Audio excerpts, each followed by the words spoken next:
The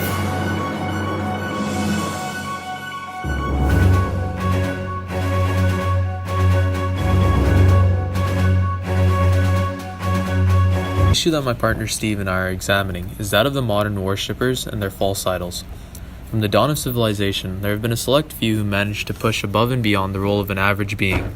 From kings and queens to musicians and celebrities, all of them share one thing in common: the power to influence. This power to influence is one which we, the common people, have willingly given to them. We elevate them above ourselves and place them upon pedestals out of our reach, all the while craving to be closer to the very beings we separate ourselves from. The thing about the ability to influence is that it is an inherently dangerous power that we are all subject to. What you once said you would never do all too easily becomes something you crave when influenced by the right people. You're buying a new car? The Honda CR-V is great for mileage and fuel, but Drake, the famous rapper, drives a Mercedes and whatnot, which is not very suitable for your salaryman income. So what do? Attempt to purchase the economically beneficial but droll car, or that which your favorite celebrity endorses? The problem does not stop with simply cars, though, I'm afraid. People often take their worshipping of celebrity lifestyles to preposterous levels when they follow certain trends.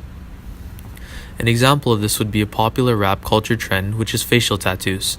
Facial tattoos can potentially ruin your chances of finding employment of any kind, due to how many companies are against hiring people with visible ink on their skin. But many rappers tend to endorse and glorify these tattoos, which encourage naive and malleable young teens into following suit. The sheer power that these celebrities have is unreasonable, and it is irresponsible of us to allow them to hold this kind of sway.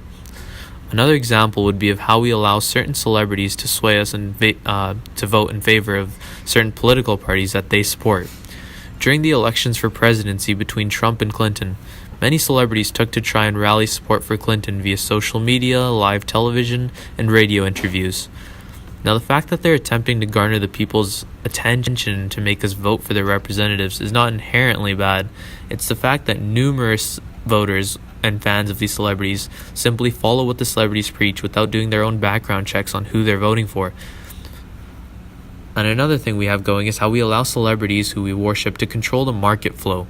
Most of the clothing people wear, the shoes they wear, and the music they listen to is due to the feeling of association they get with the famous people who endorse these products. Celebrity worship at its core is a control scheme which is being used by these celebrities to devastating effects today and throughout history, and here's why. The public's fascination with celebrities may seem new because we're such a media-immersed society, but it's really not. Starting with the social anthropological viewpoint, anthropologist Jamie Turani argues that social worship of celebrities is due to poorly adapted brains. Along with that, many people tend to use celebrity fame to bolster their own points without actually having any proof of their claims. For example, a well-known Einstein quote, "The definition of insanity is doing the same thing over and over again and expecting a different result." There is no record of him uttering these words, and it was first coined 25 years after his death by a narcotics pamphlet. Worshipping celebrities has been compared to religion many times as well throughout human history. The idea of what a celebrity is has changed, but the power has remained the same as it was 3,500 years ago when pharaohs and such were treated like celebrities. If you take into consideration kings, queens, and leaders of the past were all but worshipped as well due to the power they held. And most of their reasoning for why they had this power was because it was a divine right to rule, that they were closer to God than the rest of us, and thus the common folk sought to become closer to the celebrities of the time, the kings and queens, to become closer to God in a way. Throughout the ages, something has shifted though. No longer do monarchs dominate the world, while religion does not have the same hold over everyday life. The modern day celebrities are the ones we treat as the goal to become closer to now, and the question is, how did we transition from who we considered celebrities to these new Hollywood stars and such? The first known and remembered celebrity would be Jesus Christ. People heard of his exploits and deeds, while their fervor over him convinced them to follow in his example. Thus, religion came to be. But nowadays, anyone can become a celebrity overnight, as the population has increased to a number way larger than in the past, along with technology being developed to help spread and share things much quicker. Startup musicians can wake up to having their work seen by millions. Through an anthropological lens, one could say that this shift of worship began when people began to value different things. For instance, within most religious societies, the only idols of worship are gods and such due to the people of these areas separating themselves from consumer societies. Meanwhile, in our commodity culture societies, we have long separated ourselves from the more spiritual beliefs in life and turned to a want-based society. We always want more, so who do the people look up to? The people who seemingly have everything, the celebrities. Now, a word from our sponsors here at Stevio.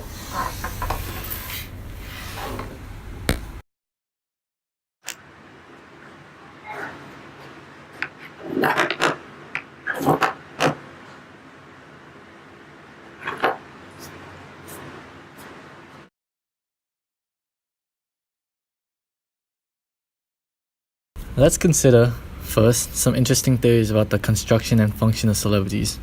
On the one hand, Daniel Boorstin is responsible for one of the most widely quoted sayings about celebrities. The celebrity is a person who is well known for their well-knowingness, fabricated on purpose to satisfy our exaggerated expectations of human greatness. The celebrity develops a capacity for fame, not by achieving great things, but by differentiating their own personality from those of the competitors in the public arena.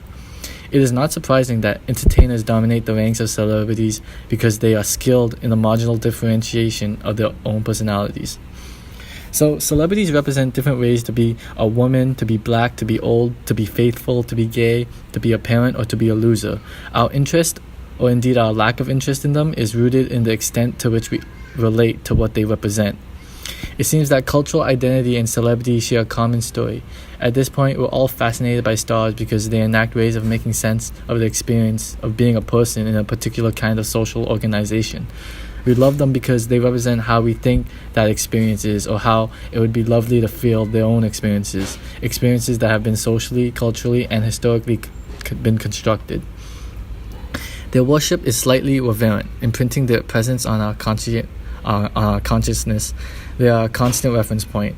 That's why on a very basic biological basis, scientists say humans are hardwired to be fascinated with celebrity, and that our brains receive pleasurable chemical stimuli when we see familiar faces. But since World War II, we've all been steadily moving away from these small towns into big interpersonal cities and suburbs. Many of us don't even know our neighbors. So in the absence of small town gossip, we have Hollywood, where we keep tabs on 40 or 50 regular faces in the media. In the absence of neighborhood drama, we turn to the drama of celebrities. And here's the socio-political part. By talking about celebrities' personal lives, we are participating in a nationwide debate determining what is and what isn't acceptable behavior on a national stage.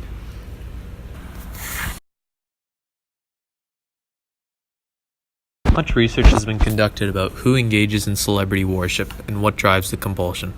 Celebrity worship for purely entertainment purposes likely reflects an extroverted personality and is most likely a healthy pastime for most people. This type of celebrity worship involves harmless behaviors, such as reading and learning about a celebrity. Worship involves intense personal attitudes towards celebrities, however, reflect traits of neuroticism. The most extreme descriptions of celebrity worship exhibit borderline pathological behavior and traits of psychoticism. This type of celebrity worship may involve empathy with a celebrity's failures and successes, obsessions with the details of a celebrity's life, and over-identification with the celebrity.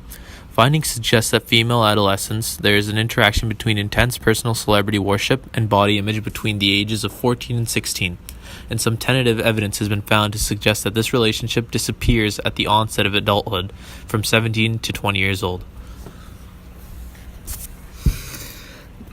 I think these findings are not surprising when taken into context. Teens seek positive role models that they can emulate. Sadly, our culture continuously reinforces the importance and values of celebrities, so it's no shock that teenage girls might focus their attention to them.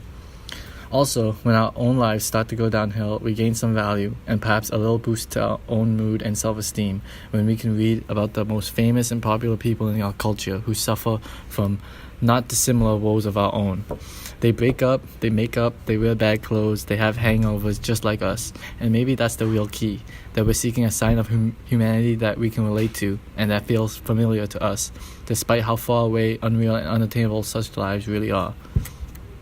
People are more likely to seek escape or refuge through fantasies if they lack control in core aspects of their lives or who are materially disempowered. Celebrity adoration could be accompanied by poor psychological well-being resulting from failed attempts to cope with daily life, which kind of builds a utopian refuge that may contribute in portraying a better, brighter, fairer world. So celebrities grant healthiness to the worshippers and express hyper-versions of possible transformations that anyone in the 21st century culture could achieve. Adam Galinsky, an expert in ethics and social psychology and a professor at the Kellogg School of Management at Northwestern University, has said that humans at the core are social beings, and research has shown that the less connected people feel, the more they turn to celebrities. It's a very adaptive and functional behavior. Celebrity culture, like other entertaining pursuits of the 21st century, cannot be carelessly dismissed as only an expression of secular culture, but a movement of real people who make effective investments in particular media figures. We take celebrities up ritually as heroes, leaders, scapegoats, or magical figures, and this constitutes a change in the way cultural meanings are generated, as the celebrity becomes a key site of attention and personal aspiration, as well as one of the key places where cultural meanings are negotiated and organized. At its heart, celebrity culture facilitates the negotiation of the self through processes of representation, identification, and disidentification. It is a negotiation between subjectivity, or our own sense of self, and our own representation in pop culture.